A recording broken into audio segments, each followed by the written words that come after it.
Honorable Chairman, AP State Legislative Council, Honorable Speaker, AP Legislative Assembly, and Honorable Members of the State Legislature.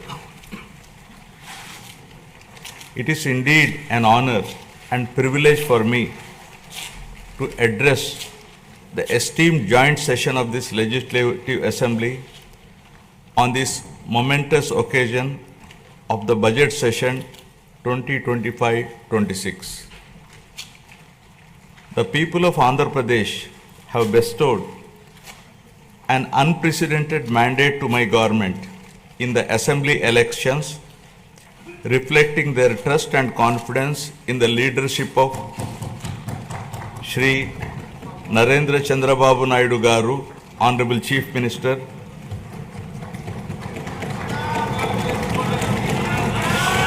Shri Pawan Kalyan Garu, Honorable Deputy Chief Minister, and the complete support of Shri Narendra Modi Garu, Honorable Prime Minister of India, and the coalition of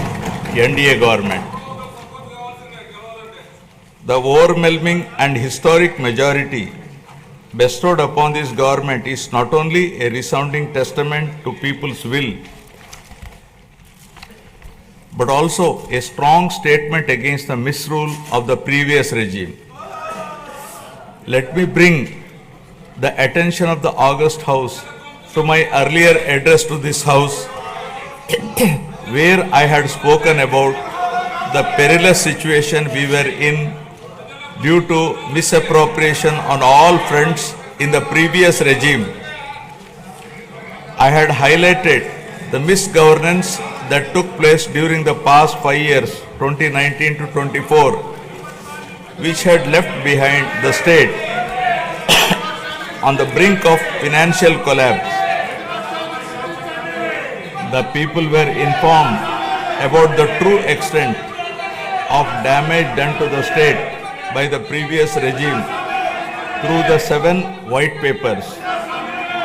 These white papers revealed the gross mismanagement of the state finances,